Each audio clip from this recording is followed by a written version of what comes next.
service. It's a new clinical service for residents of A2 Dominion and Catalyst housing. So we're offering solution-focused based therapy, so 8 sessions, that's 7+1 assessment to all residents within the tri-borough. So that's Hammersmith, Fulham, Ealing and Hounslow. They just need to be over 18, a resident of the housing association, and be low to moderate mental health needs. So this project is now open. So you can make referrals into the projects. Clients in the housing associations can also self-refer themselves into the project. The offer is solution-focused therapy, so that's not about trauma or anything in the past. It's a goal-directed approach that's about moving forward. So anyone who is looking for setting goals, support with that, and looking to move forward in their life, this is the project that would be really suitable for them. I think that's kind of everything in a nutshell. I do have a PowerPoint presentation that I could give to Toby to maybe send around, as well as the leaflet. On the website, we have a electronic referral form that you can just fill out and it gets sent straight to the inbox, so you won't have to download the referral form, but we do also accept the referral form if you're unable to complete the online form. I can see Irene has her hand up, so I'll... Yes. Irene, okay. Hi, Rachel. Is regarding diagnosis, you said mild to moderate. Is it based solely on diagnosis or how impaired the client is? Does that make sense? So yes. So it's because it's solution-focused therapy, someone who is currently, say, actively suicidal or has a higher risk threshold, this project wouldn't be suitable for them. So low to moderate mental health would be sort of low to moderate anxiety, depression, those kind of categories. So there's no low that's too low, but there's just a middle threshold in regards to anyone who's kind of in a domestic violence family situation, anyone diagnosed with a personality disorder. There's just certain elements that wouldn't really be beneficial for this service. However, everyone who's referred into the service, we have a triage system. So if they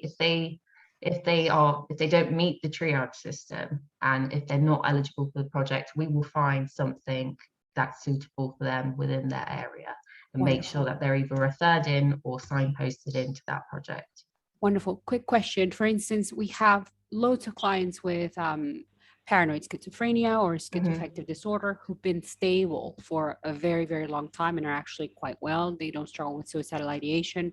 Normally, we couldn't, for instance, with those clients, we're never able to refer them to things like IAPT because they're considered severe and enduring. But the reality is that symptoms-wise, they're doing really well, but this kind of service would be fantastic for them.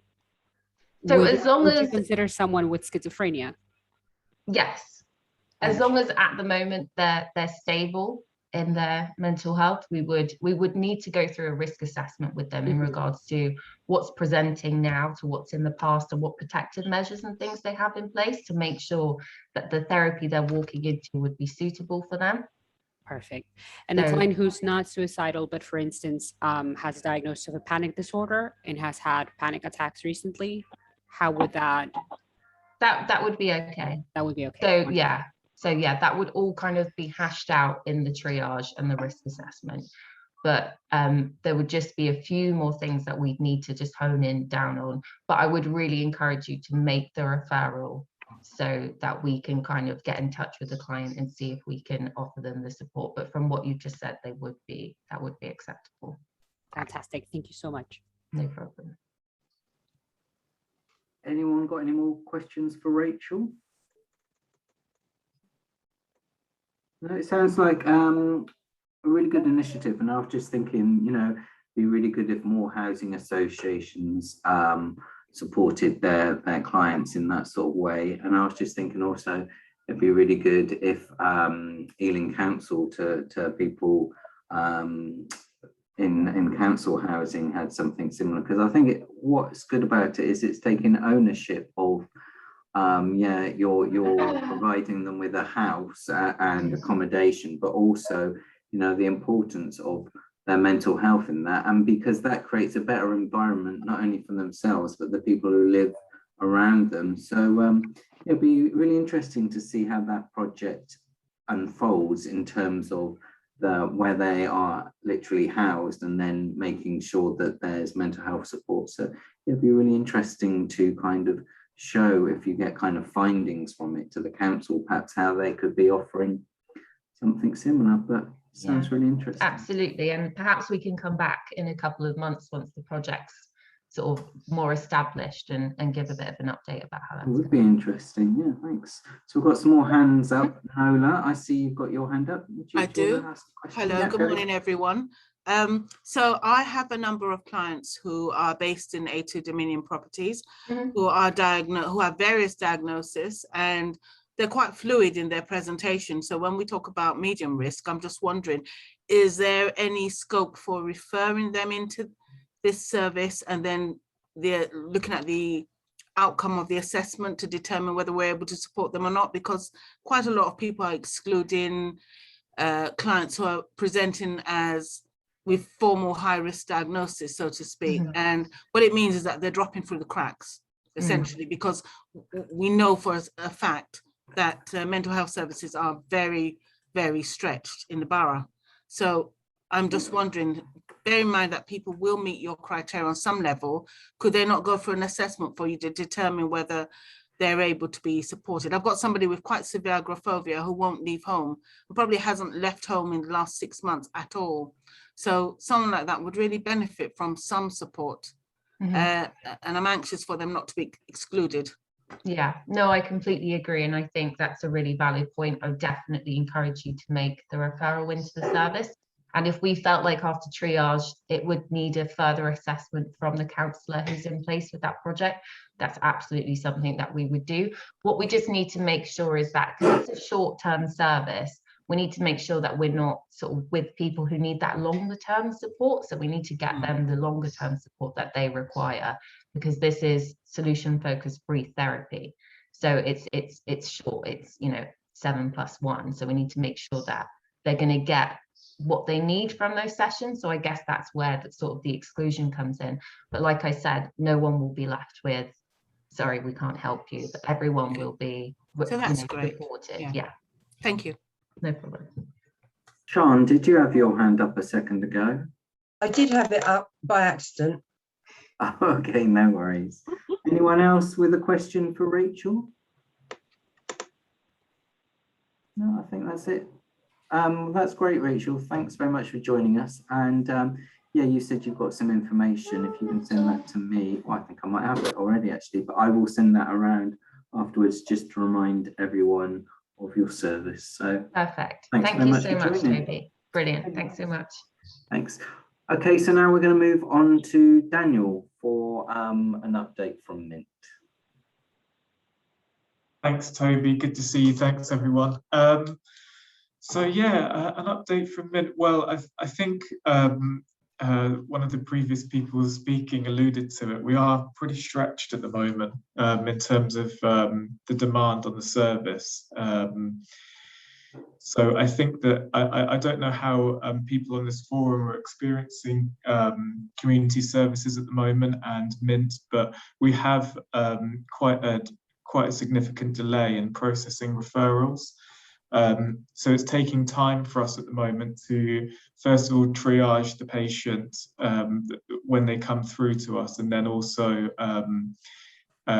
if they need to have an assessment, completing that assessment, or signposting as well. These are really issues around sort of the systems that we're using. So we're moving basically from using what we traditionally use, which was a Rio system, which is where we put all of our patient details and notes. We're moving over to system 1 at the same time, which is basically the same system that the GPs use.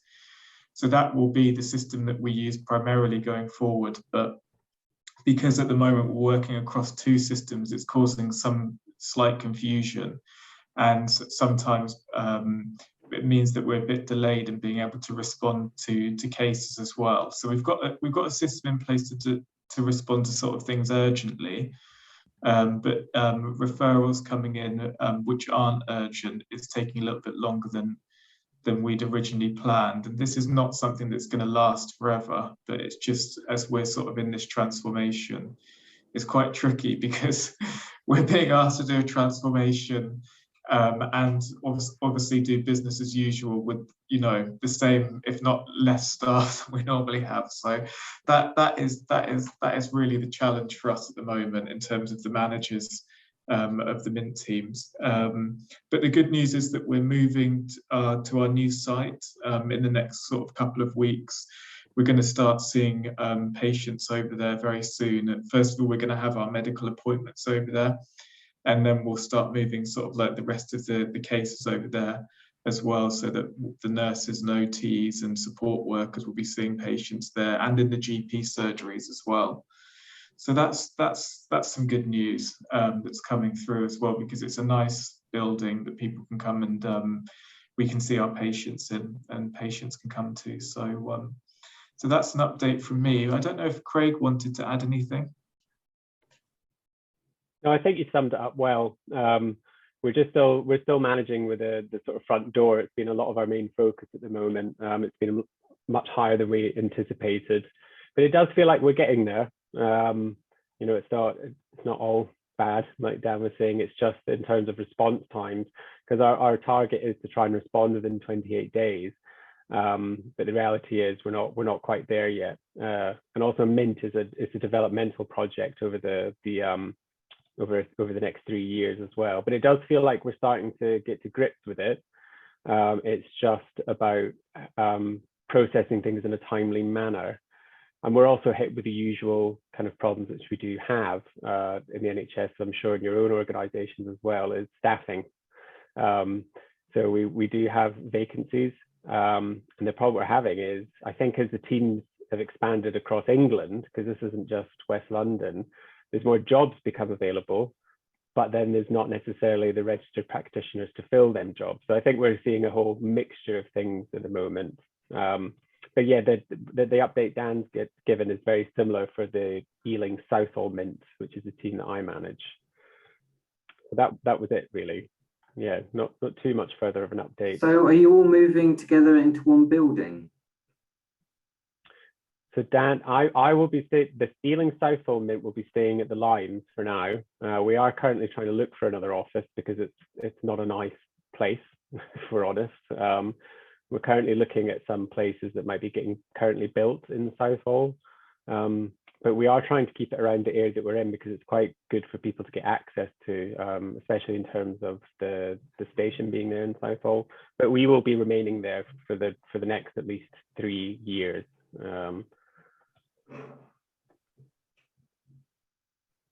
And the new site for the team that I'm managing is at Grand Union Village in Northolt.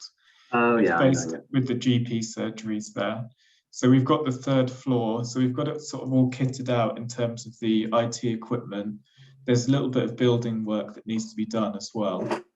But yeah, we should be able to start seeing patients there very soon. Right. Okay. Anyone got any questions for Dan or Craig? Anne. Hi, I'm Anne Owen from Mind. So I work with all the Mint teams. What I find difficult is getting through to the duty team and getting any response from them. Yeah, I think it's a well acknowledged problem by Craig and I at the moment. I imagine it's probably similar in the Acton team. Yeah. I think that part of the issue is the sheer sort of volume of patients coming through that are waiting. Yeah. And the problem is that we're getting lots and lots of phone calls. So what it means is that even if we have 2 or 3 admin staff manning the calls, sometimes we're having 4 or 5 calls coming in at the same time. So that's quite tricky. But we do really acknowledge that that's a problem. But what we're doing at the moment is sort of like improving our contacts with GP surgeries, because GPs are often trying to call us and are not able to get through. So we're providing sort of like our individual details to them to sort of help to lessen that, to improve communication as well. And also the trust is trialing a new phone system, and that will start at the North Ealing Mint team, which will mean it's sort of like a call waiting system. So because what's happening at the moment is that when people try to call, it just rings around to all the numbers, and then if nobody answers, then it just hangs up the phone, which is not really good enough. So we need to improve our phone systems and modernize them. So we'll start that in the North Mint team as a pilot project, and then hopefully move it to the other Mint teams. But you'll probably find it easier once the teams have split as well, because there'll be half the number of calls coming into one area. So we do acknowledge it's an issue. Yeah, that the issue of the phone ringing and then cutting off, people take that very personally. They take it as a sort of a personal affront. Yeah, So I know, and it's not somebody issue. hanging up the phone. It's just it has a certain number of rings, basically. Yeah. And it's not, and the reason is that it's like the actual volume of calls coming in is very high, and it's quite difficult even for admin to keep up with it, to be honest. Yeah. Okay. Thanks for that. You're welcome. Just to say, you can also use the email as well. I do, and yeah. Okay. I difficult as well. You don't always hear back. Is that what you're saying? I don't always hear back. Or some, Okay. yeah, I think sometimes the duty will go straight to the client, which is fine, but I don't necessarily know. So I feel like I spend a lot of time sort of chasing up things that might have already been completed. So. Okay, Nola, you've got your hand up. Yes, I just wanted to say that I understand the issue around volume and limitations and all the rest of it, but I very often sit with my clients who've called and said, I can't get through, I'm desperate, my medication's not working, I feel suicidal, haven't left my flat for 6 weeks, I'm climbing the walls. And it's really frustrating, and it's actually really distressing to see the amount of distress they go through. And there's got to be a way. I mean, if, for example, we had an EMP and the system crashed, what would happen to all the clients? Will we just have mass suicides? I mean, there must be some intermediary means of managing and seeing and being able to speak to people. And we can't really use voicemail as an excuse, or the number of rings cutting out, because you're actually seeing clients in a real advanced state of distress. And for them, a letter from the council telling them they have arrears is distressing. Not being able to get through to Avenue House, say, for example, which is a usual example, is a big thing. There's got to be an intermediary solution to a problem that has lasted for the last 18 months. So where people's mental health is clearly deteriorating, there's got to be a stopgap. Yeah, well, I mean, there is a stopgap, and it's called SPA. So I think, that if somebody is struggling, and it's an emergency, we would obviously encourage them, first of all, if they're not able to keep themselves safe immediately in the community, they need to either go to A&E or call 999. And if they're not able to get through to the contact Avenue House, then they should also try to get hold of SPA as well if it's an emergency. But things that aren't, so I know that what some patients may feel that, if they have an issue with a form or something like that, then that's an emergency for them. But unfortunately, they probably will have to wait for the next appointment that they have with a practitioner. We're not able to sort of respond urgently to all of these things all the time. And that's the reality of mental health services and the resource that we have, that we're allocated. We have a limited resource, and we can only really respond, as dependent on sort of like what the complexity and issue is with the case. So some people do have to wait for their next appointment if they have an allocated worker. And that's what we're encouraging them to do. We can't respond in that way urgently to every single thing that comes up for patients. Irene, you've got your hand up. Yes, I understand absolutely what Dan's saying. But at the same time, I think there's a big issue regarding communication, because oftentimes what we'll have is referrals that are coming from Mint to our service, and then if we're struggling and the client can't get a hold of duty, they'll call us and we'll try to get a hold of that same referrer that we thought was kind of our point of contact in team. The most common response we get is that client has been discharged, or that client is not in my list anymore, or the person just not responding at all. So it's quite difficult because oftentimes the clients will tell us, I don't know if I have a care coordinator or a CPN. I'm not sure. I used to have this person, but they moved. So it's very difficult because we don't know who's our point of contact for things that are. I understand absolutely what you're saying, Dan, with, if the client is suicidal, of course we know what to do and where to go. But for those intermediate things that need a solution within a couple of days, it's also quite difficult to know what's the best way of communicating. And oftentimes, I have had a very similar experience to Anne's in that way. Oftentimes we'll see, okay, we'll send an email and just get a response.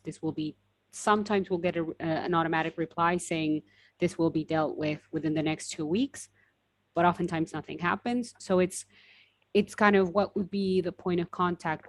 What my colleague and I have been doing for the last week, which we think could be helpful, is whenever we receive a referral that's from Mint, we will email the referrer back and saying, please, and giving them a list of things that we would like to have, like if they have an allocated worker, a care coordinator, and things like that. So far, we haven't received any responses, but that's how we think about approaching it in the future, because we want to know who's in charge of this person or who has this person under their care. And because their clients are so distressed and have seen so many people, oftentimes they don't know, even if they have an allocated worker. So that'd be kind of, I think, to kind of throw it into the cosmos, thinking, how do we deal with these issues of communication when we understand how overwhelmed and overloaded you guys are? But what would be the best way to go about it? Yeah, I think there's a couple of things there, to be honest. So one of the things is actually something we're trying to address in Mint, which is that we don't actually have people held under duty anymore, that everybody has an allocated worker. And although that's sort of like in Acton at the moment, it's not really possible because of the huge numbers of patients. Actually, in the North and Southall teams, every patient in the service has an allocated worker who's been accepted into the service, so everybody does. That doesn't necessarily mean that the allocated worker can fulfill all of the responsibilities, for that. So, for example, if somebody needs something to be dealt with, often we'll ask patients to, actually use their own resources to deal with certain things, so for example, if they need a form filling in, they probably could go to ESAS on their own and get some support that way, because historically mental health services have picked everything up, and that's been one of the issues, that we basically haven't been able to serve the community very well, because we've tried to do everything for patients and really we've made them dependent on services. So we need to change that. But we do also need to actually, have a named worker for the patients as well, and that's part of the NHS long-term plan, and what we're mandated to do as part of this transformation through NHS England. So, so that would be one thing that I think will help. But at the moment, I think, like I said, in Acton, it's different. In the North and Southall teams, all the patients that are under the service do have an allocated worker. In terms of responding to things, in terms of, I think it's absolutely fine if we're sending a referral through and you need more information, then obviously you can ask us for that. And one of those things could be, who's the allocated worker of this patient and what's the remit of that worker as well. I think that's totally fair, and we would definitely be able to supply you that information. Thank you. Anne, you've got your hand up. Yeah, just to let you know, I've been told many times, and I've heard it from others as well, that if people go to A&E because they're in crisis, they will be told to go home and make an appointment to see the GP.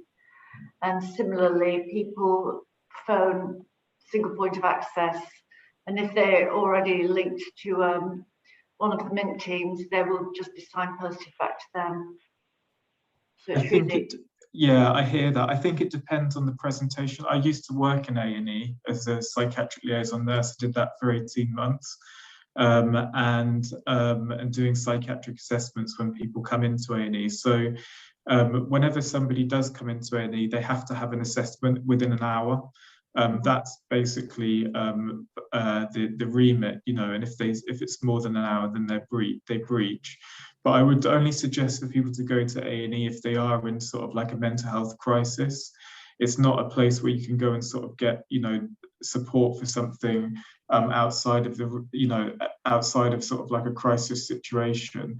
And what happens that if somebody does go there and they need some support with something practical, then often they will just be signposted to another service, and they won't sort of like the people in A&E won't have enough time to be able to sort of work on any sort of practical or sort of social issue that person I needs. understand that. I wouldn't expect that. I mean, I'm talking about people who present in a you know, in mental health crisis. So yeah, I mean, yeah. So I think that they, you know, A&E are very cautious about the way that they operate, because obviously, if you think about the people that come in crisis, you know, a lot of the time, you know, you have to consider whether that person needs an admission to psychiatric unit. Basically, I mean, I remember every single person that came in, we had to make a thorough risk assessment and do a full assessment, and that's regardless of whether anybody's under community mental health services or not. You have to do that because that's safe. But maybe what the patient is telling you, it might be slightly different, you know, in terms of what they say to the person in A&E. I'm not sure. I don't know about individual cases. But I can reassure you that actually that they're not operating in an unsafe way. Okay, all right, thanks. Can I just touch, because I agree with what Dan's saying there, when we see it in Ealing Southall patients as well, and it's the same if people contact SPA. SPA will also talk to the person calling and do an assessment and decide, does this need crisis team or do they need some other intervention? And that the response isn't always what people want to hear, because it might not be a solution that comes immediately. So that does frustrate patients as well. So they won't say that actually, yes, they did do an assessment and decided it wasn't as urgent as the patient might feel. And that's not to take away from the patient's experience. But when people make contact with services, they do get assessed and decisions are made based on that assessment. Okay, thanks very much, Dan and Craig. Very interesting to hear about the actual kind of interactions. That's really interesting insight, Dan, you were saying about when you're in A&E. Really interesting to hear how that actually all works. But now we're going to move on to something a little bit lighter. We're going to hear from Lucy from Mind Food for an update. So yes, over to you, Lucy. I hope you can hear me okay. I'm coming to you via my phone, I think. Yeah, all loud and clear, so that's great. Jolly good.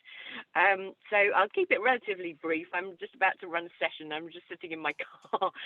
But basically, I just wanted to give you an update on Mind Food. We're still very much here. We've had an incredibly busy summer, which is great news. Basically, we're a small charity that look after people who are struggling with common mental health difficulties like stress, depression, anxiety and isolation by doing food growing at 2 sites in Ealing. It's very easy to refer simply just by emailing me, and I'll on info@mindfood.org.uk or by registering via our website. So we've had lots of updates to our website to make it much more user friendly. The format of the sessions is evidence-based, so the sessions are about 2 hours long with about 15 minutes to talk about a well-being theme of the week. So there's 6 session courses that are free. The first, so 15 minutes on a well-being theme like mindfulness or planning your well-being, or the 5 ways to well-being, a bit on nutrition.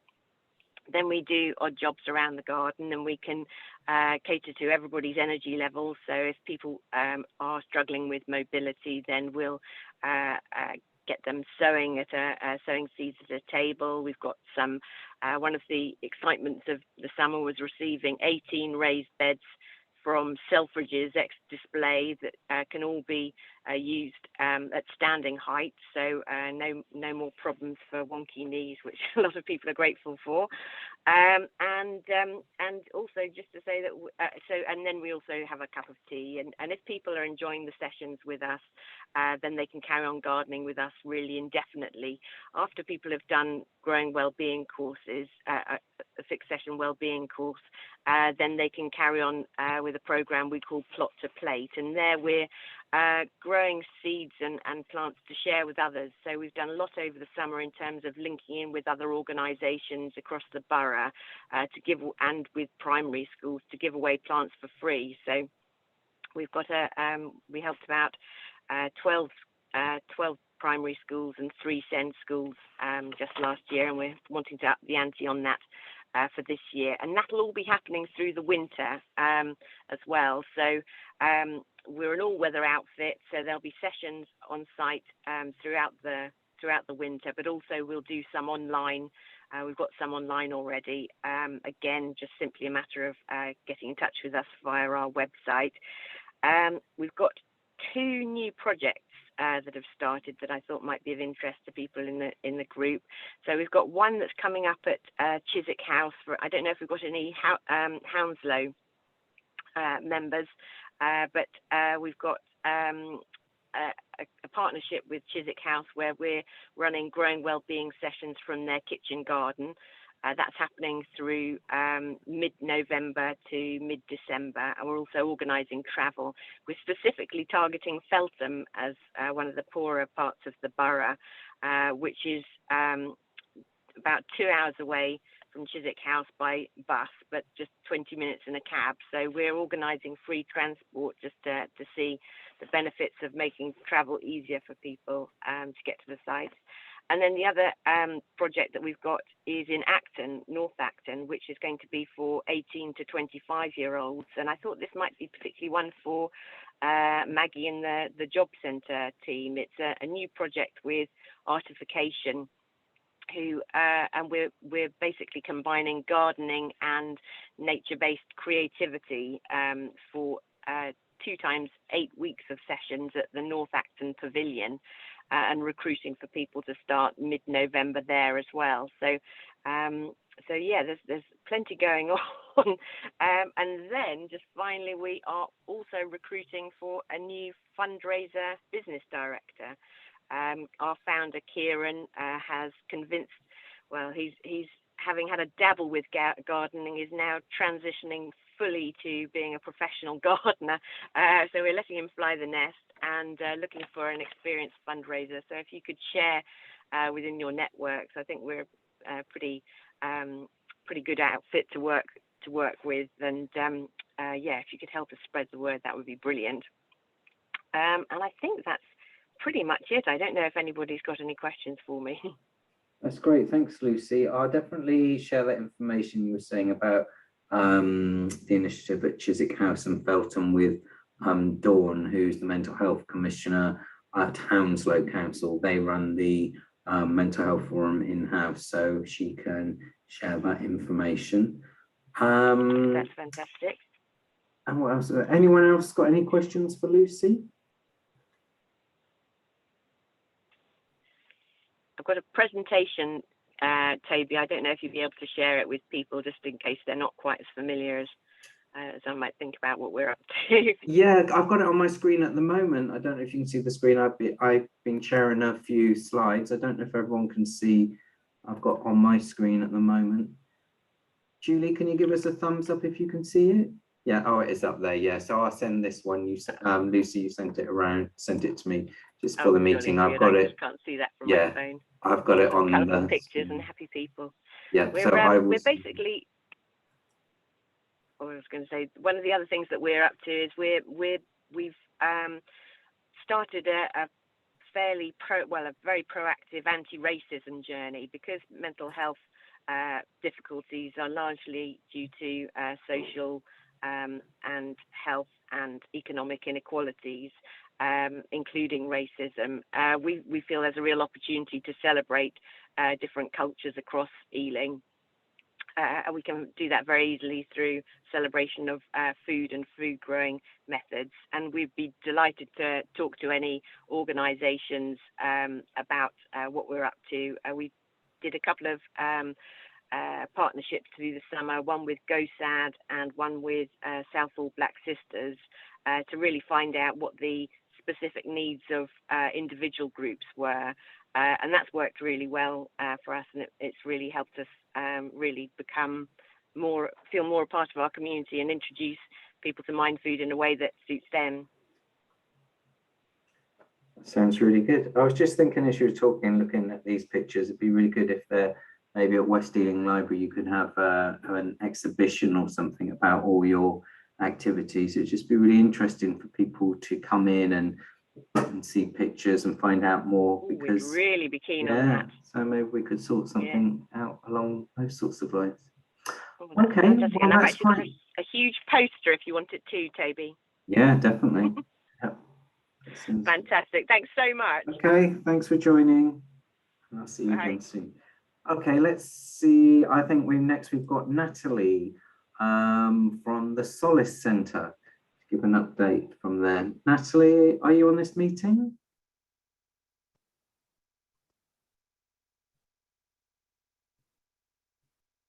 No, I didn't think I could see you when I was scrolling through. Don't know why I'm saying you, because I don't think you're here. No, that's a shame. I know Natalie was keen.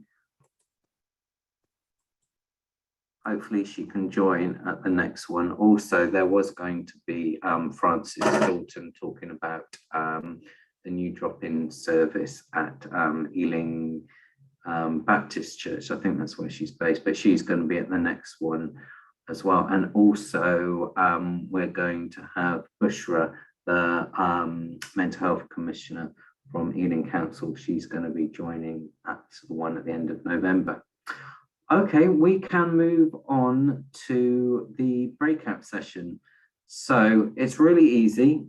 I'm going to automatically put everyone here into different groups, and hopefully everyone knows how to use Jamboard. It's very easy, and basically we're just going to, each group is going to have a different subjects to write on the board, current services that are able to help with these 4 items, and if not, as a bit of a wish list underneath of how people could ideally access it, where they'd like it to be. I'll just give you some example that we're running here at West Ealing Library is a mindfulness and confidence building session.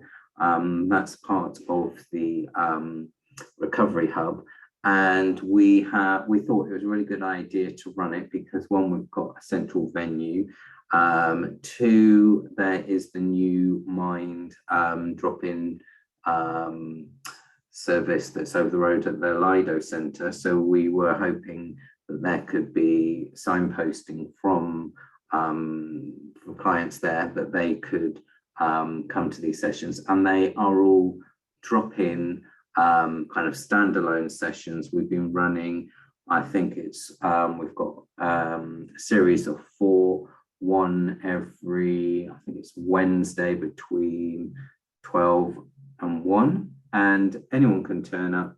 But it's 12:30 to 1:15. 12:30 to 1:15. Anyone can turn up. We've been promoting it, different organisations, but that's the sort of activities that I'm going to put on the board that I like to see more of, where people can drop in and they don't have to commit to the whole series of those sessions. But I think things like that are really helpful. And I just wanted to take this opportunity to be able to plot if there's any other activities along those lines. And then if not, then, you know, we're going to do a wish list of what we'd like to see. And, you know, or is it better to run some that are referrals? I'm talking about, you know, dropping the ease of it from a client's perspective, that sometimes you can get a better take up from that, and it's easier for clients then. But flip side, should we have similar services, but with some sort of referring into, because could that actually be more helpful for the client? So, you know, should we be running a session confidence building and know a little bit more about clients and how we could help them? So it's just a little brainstorm really about those sorts of things. So the time now is 12:45. So we can take about 10 minutes to do this, and then we can all go back and run through it. So I'm going to automatically put you into groups, and then I juggle things around. So I know that there's, you know, people from different backgrounds and different things. So we'll give it 10 minutes, and then we can all come back and run through them. So I am going to share with everyone. What you do need, though, is my Jamboard. So when you see this, everyone needs to look on it. And then if you can't see at the top the subject that you're going to be, I'll pop into each group and I'll tell them who's doing what. But if you can't find it, then you just scroll across. But I will be telling everyone in each group when I pop in and tell them and see how you're going. But let me, first of all, share in the chat Jamboard link.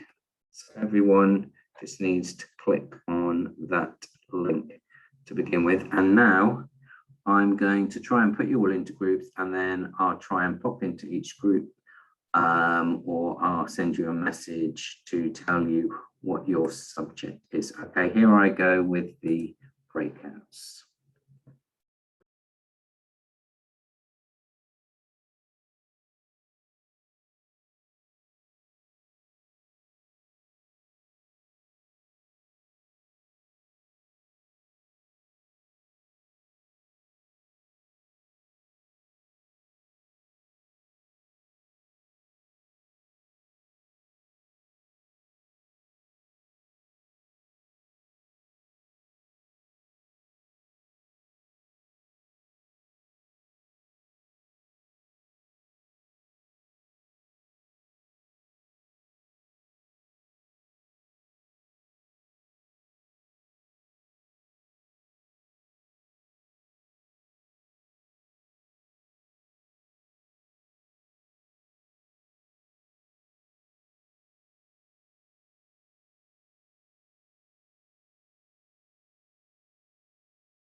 to see, well, it'd be certainly interesting from our perspective in terms of what we're offering here at West Ealing Library to see if there's anything else out there that is similar.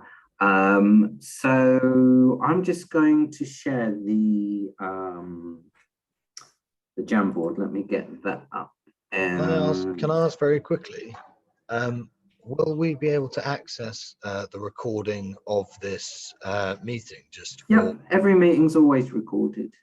And where can one access that if I were to I share send with them the rest around of the team? afterwards. After each meeting, I always send around the contact details of everyone who's presented, any relevant information like leaflets that you've referred to, and also there's a link to the meeting. I put these all up on YouTube, so you can always watch these again. Perfect. Thank you so much. Okay, no worries. Okay, so let's have a look. Who would like to talk through what's on this board in relation to confidence building and what's available and what you would ideally like to see available? Who would like to chat through that? Who is in the confidence building group? I'd be happy to come to Thanks, talk about Julie. Yeah. Because we were really doing a lot of old school work on this, so we probably need to add a few more things into it. But I think it was just a demand for this more confidence building, boosting. There isn't much that we really identified other than the stuff we're doing in the library, which we talked about needing different people to come in and maybe deliver it and mix it up a bit. That, as you said, Toby, it's on a Wednesday, 12:30 to 1:15. But we had some feedback from one of Nola's clients had come and said, so far so good. But I guess just needing more things like that. We found out about a Mind Crisis Cafe, which the details are going to be put in the chat, because they do a drop-in thing in the evening, in some evenings in different locations. And then there's the NHS Recovery College, which currently Brentford Lodge, but potentially moving to a different location. So I guess it is, I think, the need for more things that people can self-refer to. It isn't going to necessarily answer all of their requirements, but it would be something that if a day was good and it was sunny, that people could drop along to. So yeah, there's definitely more need for that. I think that was what we got to. So I think. And do you think drop in without a referral is the way to go? Yeah, because I think that certainly the feedback, maybe not so much this session, but sessions I've had before with Nola. Don't you think, Nola, it was a lot of red tape for people to get to things, and what she was. Yeah, and I also think when you're dealing with a cohort of mental health clients, you need to recognize that not every day is a good day. So formal, rigid appointment systems may end up in you not having very good outcomes. People, if it's a bad day, if it's really cold, if there's bad news on the on the media, then essentially no one's getting up the next morning. So I think it has to be relatively fluid to allow people to acknowledge that they have bad days and good days. And that might, show itself in a dip in attendance. But I think ultimately they know they're open and welcome. So that might work a bit better initially.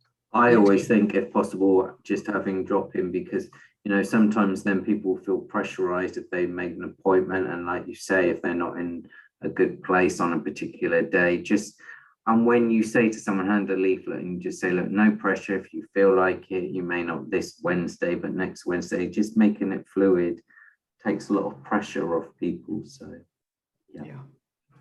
But yeah, I think more opportunities of those around, we thought would be good, because as Nola was saying, if you have a good day, but it happens to be a Thursday, well, then that session, at least, there might not be something happening on that day. So, yeah. Okay, let's look at the next one. Who would like to chat us through the mindfulness dealing with stress?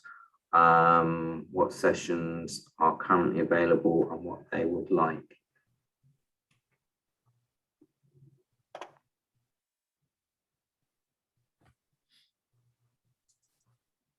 Go on, Adina, you can do it.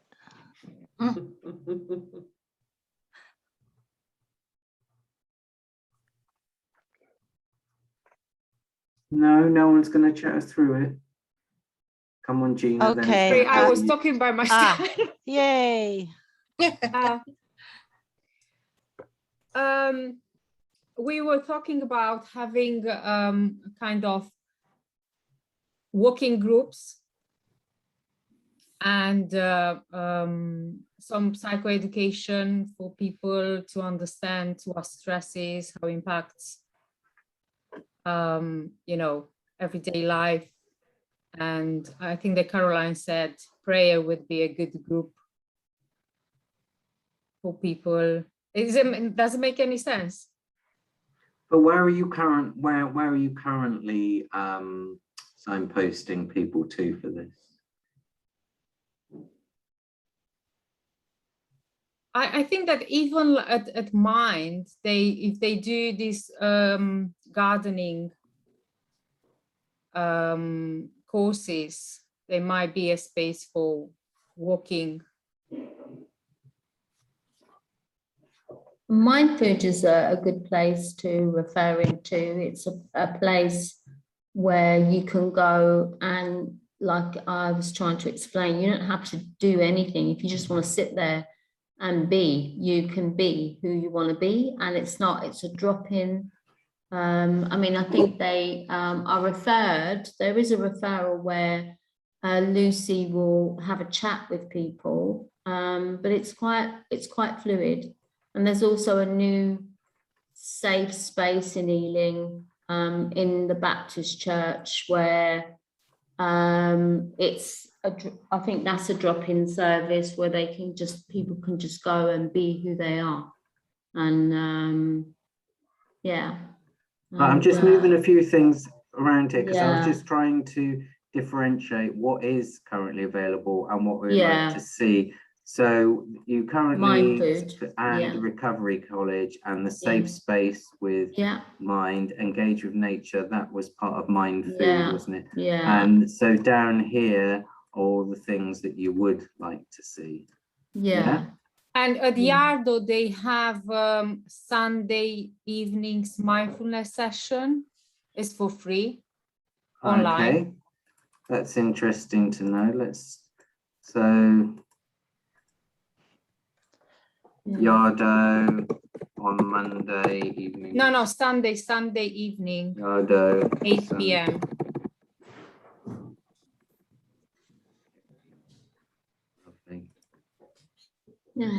Just to say that in terms of prayer, Caroline, my take on that was not that we're going to set up prayer meetings, but that we just remind people that whatever their religious affiliation it might be, it can be distressing for some people.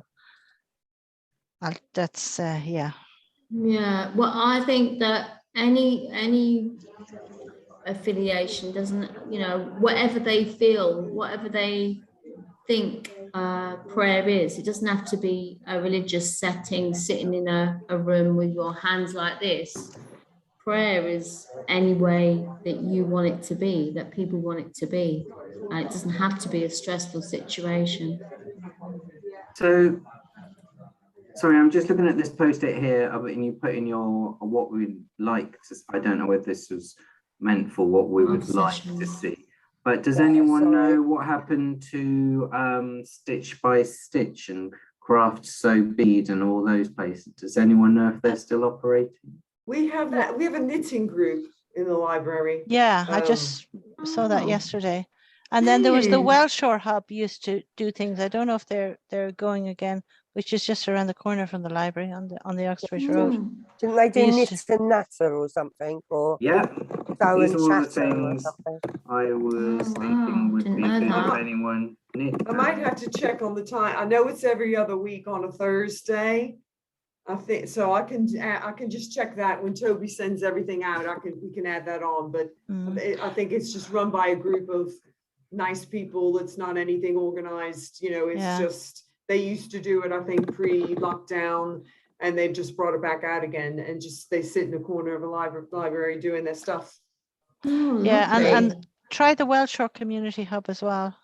Let me, in See, fact, this I is just asked really- my colleague, hold on one second. This is really interesting what we brought up here, because none of us know about, it's so therapeutic, things like craft work, and none of us know about whether these groups are still Sorry, going. my colleague's at lunch, but I'll check it and we'll add it in. I'm referring to things that I knew, a couple of years ago. There was craft soap beading workshop in Greenford that was part of like Mind Food. It's a shame Lucy still isn't here because they're based Horsenden, blah blah, and also Stitch by Stitch was a sewing group. So I'm going to look into this and then I can report back, because this is so much activity that we're not currently referring people to, and it could still be out there and none of us know. So yeah, and if Tom Daly can win gold medals while he, Exactly. with knitting to help, I'm sure it's good.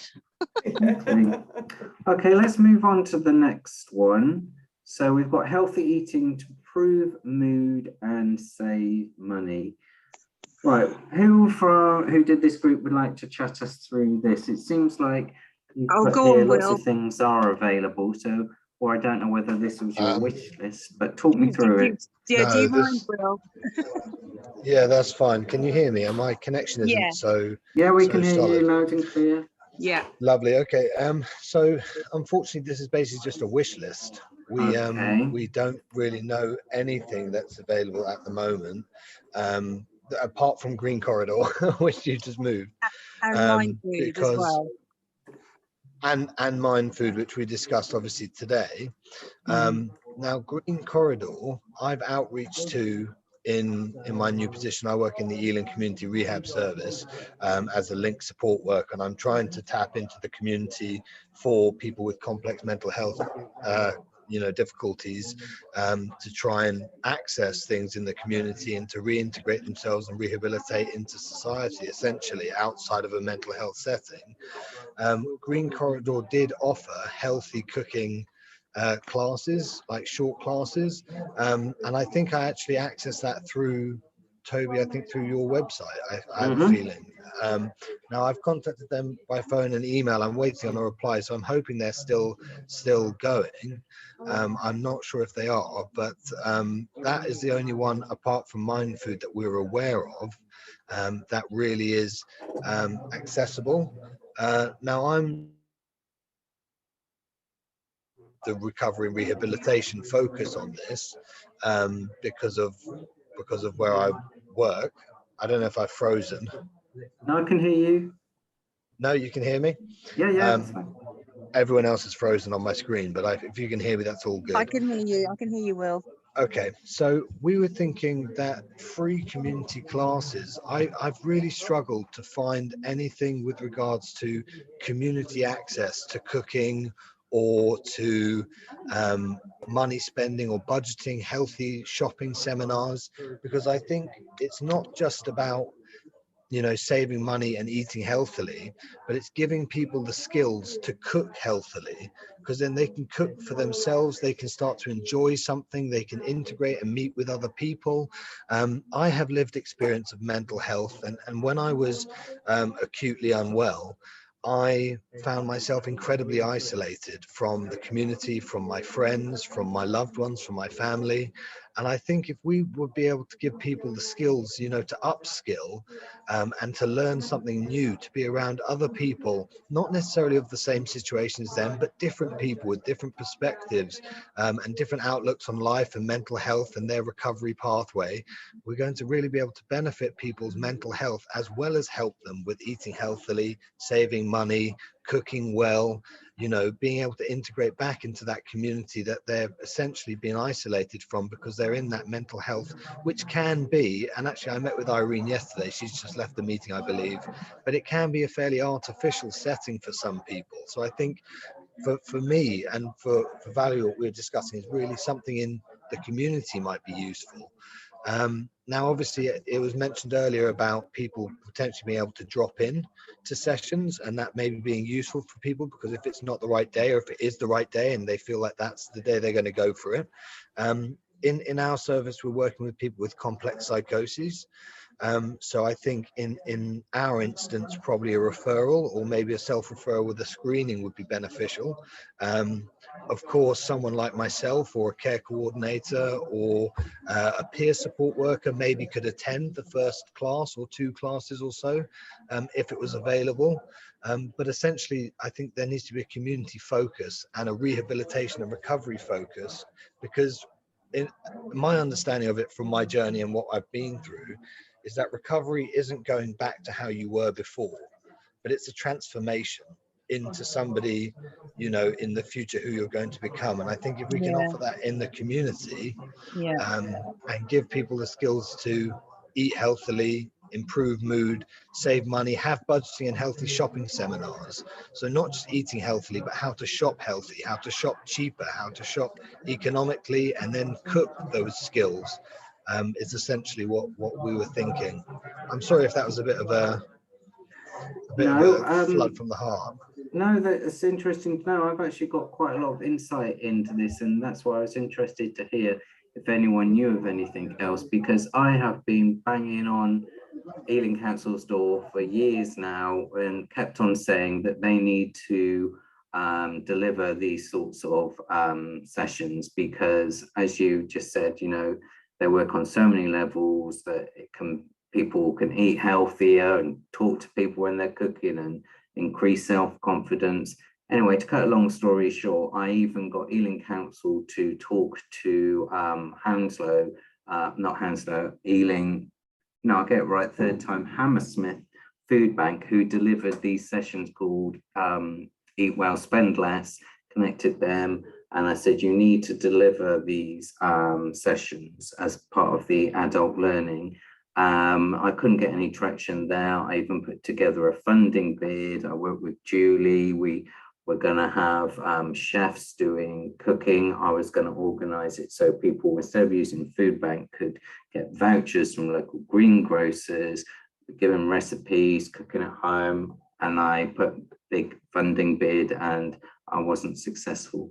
It is so frustrating in Ealing because there are no courses, no support for people to eat healthily and to connect to other people. And yeah, I don't know what we need to do. Toby, I don't understand that. During the pandemic, there were grants going right, left and centre. So I can't understand why they couldn't have offered you anything. It was, I did the grant with Imperial College, Connecting Communities, I think it was. All the other ones were tiny, so it wasn't really. Anyway, that is enough of me licking my wounds about why I'm trying to set these things up and getting nowhere. But I was just really interested to see in case there was anything out there. The other thing Julie told me about, which I wasn't aware about, was, is it called the food cupboard, Julie? Food store? Store cupboard. Store cupboard. Their website doesn't say much. I'm not sure how you sign up to them, but this is something else that I was very keen. It's like a low-cost supermarket. So, you know, instead of people going to food banks and getting processed canned food, and then they can't, you know, they're in a bad place and they feel even worse after eating horrible food week in, week out. This enables people to buy food very low cost and hopefully make meals with it. But anyway, let's move on from I just had one other thing we could look into, Toby. Hold on, which was just that I noticed in Acton, there's an Acton Kids Cookery School. So I don't know how small the that was the one are. thing I've worked with them before on Helpful Crisis. I was able to run some cooking classes myself, like a small one, because I couldn't get Ealing Council to deliver anything. So I had a tiny bit of budget. So some fortunate clients on Health Food Crisis were able to, I think it was over 4 weeks, 1 day a week, some cooking classes, and they loved it, but all our budget went on that. But yeah, I've tried them. So yeah, it's just frustrating when I look at other neighbouring boroughs, Hammersmith in particular. They even have a Nourish Cafe where they work with the Felix Project. Anyone can turn up and get fresh, healthy food. And, you know, we've got Mind Food. Think of all the things they grow. And if there was a cafe or people using those ingredients. But It just seems like a never-ending battle in this borough to set up some sort of workshop or using kitchens that's going to benefit people in so many ways to help improve their mental health by cooking together, learn great skills. But I have reached a dead end so many times, but it's very frustrating, as I'm sure you can pick up from my voice on that. But anyway, let's move on. Adult education, were they not like? They were the people, adult education, who I introduced to Eat Well, Spend Less in Hammersmith and said, this is the course that you can replicate in the borough. So many people need this. These are the people, please speak to them, please set it up. And I was like, what more can I do? Introducing people in Ealing Council, adult education. This is needed in Ealing, and it went nowhere. Just a shame, because Hounslow really work on, can look at running bespoke courses and stuff with organisations and things. So it's a shame if Ealing can't do the same. I was going to say, sorry, Toby, I know you want to move on, but our centre, every week we have Felix food delivered to us for our struggling carers, and they're actually now trying to make ready meals out of the food that they get from the supermarkets. So I can pass on, I think it's the CEO of Felix, the contact to you and see if that helps. Yes, please, that would be good. Okay, I'll do that. Okay. I was only trying to move on to stop me whinging. Okay, help with finding work. Which group worked on this, and would you like to chat through this? I think it was Meg and so this Irene. was us. Yes, it was me, Irene, and Shirley. We struggled with this a bit because obviously our services don't necessarily look directly with finding work, and it's very, very difficult, especially when a lot of services deal with the emotional kind of support of those suffering with mental health or mental illnesses, rather than the practical element, which is being able to empower them getting back into work and finding those opportunities. But these are a few that we knew. So I knew that each counselling support, we have the IPS project that runs not only just in Ealing, but other neighbouring boroughs as well. And the main thing about this particular project is that it helps reskill and retrain people into finding work. So that looks at finding courses for them, whether that is diploma courses or other things around, helping them with the Excel and administration things, but it also helps them with preparation for interviews and CV workshops and things like that, which is really, really great. I also know from previous experience with working with you, Toby, how much the volunteering hub on your website with all of the volunteering opportunities actually helps people get into work. So around 90% of the people that work with STEPS, the project that I run at each counselling and support, as a byproduct have got back into work as becoming volunteers, which has been really, really great. And then I don't know if anyone knew, but Ealing on their council website have the Ealing Work West, which is literally the dedicated website just for finding jobs, training, qualifications, and things like that. I remember I found it because I was helping one of my service users find basically permitted work. And this is why we thought it would be great to kind of have a directory of services that provide that kind of getting back into work for people who have lived experience of mental health, who have maybe been out of work for several years due to being in primary care, etc., etc. It would also be amazing to have frequent job fairs. We have a lot of the volunteering fairs and things like that, but having job fairs that were specifically for, again, this kind of targeted user would be great. We also mentioned that a lot of people that have, pre-existing mental health conditions have other support that they need to be aware of when they go into work. So when we talk about benefits, their PIPs, their PIPs, that means that they have to have permitted part-time work.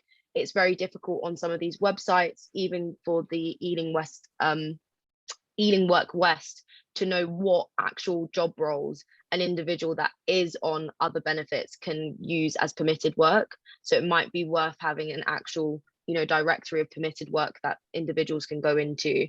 And just like everyone else said, kind of weekly drop-in sessions where people can kind of go and find out a little bit more work. I know we've got the job centre, but a lot of people that come to each, and this is from the experience that we've heard, have had terrible experience going with the job centre, and especially people that have acute mental health issues, being able to explain why they can't work has been really, really difficult. So having other alternative services where people can drop in to kind of find out a little bit more about what they can do to get job ready, or also, again, find out what applications they can apply for to find permitted work would be really great.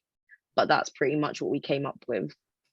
That's great. Thanks, Meg. Gina, you got your hand up and you were shaking your head. Sorry, I'll come to why that.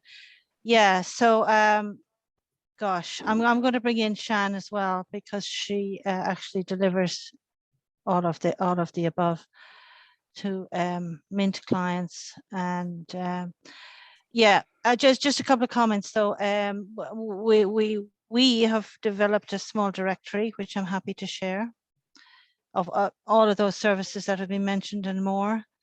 So happen to share that. Free job fairs, more job fairs would be great in the borough. You know, we do get notifications of job fairs, which again I can share.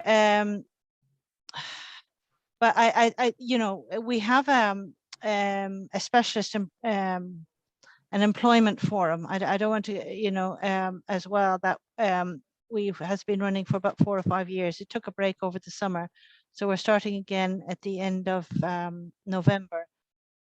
We just have to book a room, which is something Toby knows about. Anyhow. So yeah, so in terms of networking, getting information, etc., if you join that forum and mailing list, you will get a lot of information, the kind of information that has just been spoken about. Just a little thing on permitted work. It's just, yeah, that might be a topic. It's not related to PIP, so and there is no sort of job bank of permitted work posts. It works differently, but that's way we used to actually offer a workshop on it, but I can't, you know, it's too complicated to get into now, but might be something we could talk about at the forum.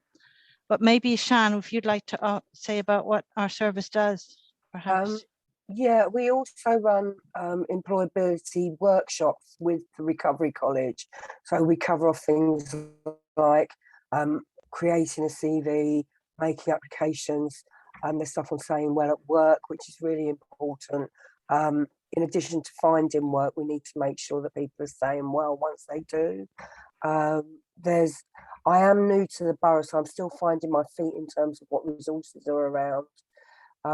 So yeah, there are things around. I think there does need to be more workshops specifically around elements in terms of finding work, like the CV preparation, but there definitely needs to be more focus on not just permitted work, but going beyond that and doing working to your capacity, really.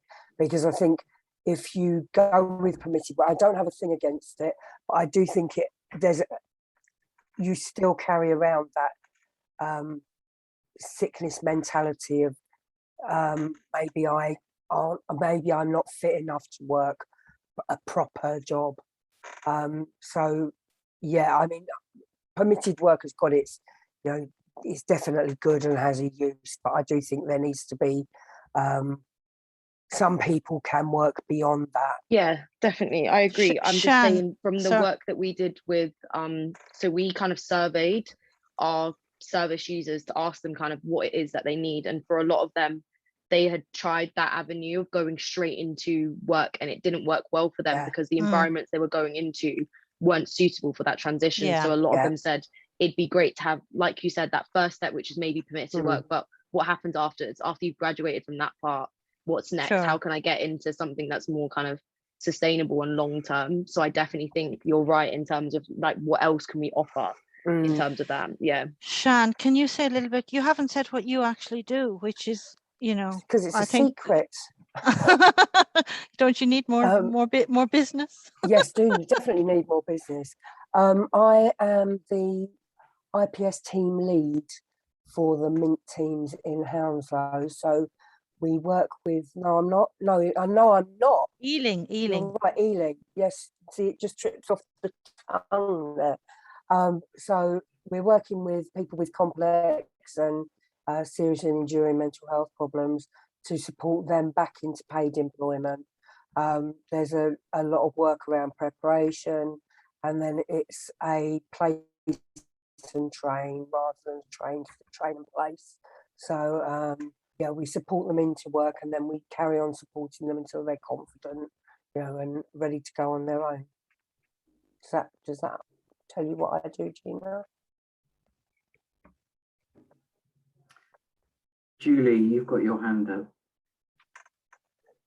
Yeah, it was just that I need to check the date on it, Toby, and put it in the chat. But there is an Ealing job fair coming up in November at I'm not sure I'm going to pronounce this, St. Anselm's Church. Yeah. Coming up in November, which I just found out about. And then also we had, and there was really low pickup with some sessions with the Shaw Trust. And what they are doing is kind of making their way around different libraries. So they're going to be in the Hamwell Library, but they're promoting it a lot more in advance. So it is still a drop-in. And I'll find the dates for that. They have 2 sessions. And I don't know if you guys work with the Shaw Trust, but they do 2 different programs. One for people, I think, who've been out of work for various reasons. And need that support in hand holding and getting back into work. So I'm thinking you guys might have some service users who would be appropriate for that program. And then they have a younger person's program, which I think, again, getting people onto that first ladder. They're really a fantastic team. So Toby, I'll find that so you can add it on. But yeah, 2 sessions at Hamwell Library, not ours. And then the job fair, St. Anselm's. So I'll get those details and add that. Okay, that sounds good. So what I'm going to do now is over the next couple of days, tidy up this Jamboard, and I'm going to add information I know myself or things I'm going to find out about that knit and natter and stitch by stitch and things. And then I'll just send this link around, and then we've got our own little resources bank, and anyone can add information and we can keep updating it, and this Jamboard can start growing, that we can all keep going to this link and refresh our memory of what's available, or refresh our insight and knowledge of local services, so we can keep using this site. Okay, so it is 1:35 now, so that's the end of the session today. I hope you found it all useful, and I look forward to seeing everyone at the end of November. Thanks, Toby, and thanks everybody. Nice to meet you. See you later. Thanks, Bye. Toby. Bye. Great Bye. sessions. Thank you. Bye.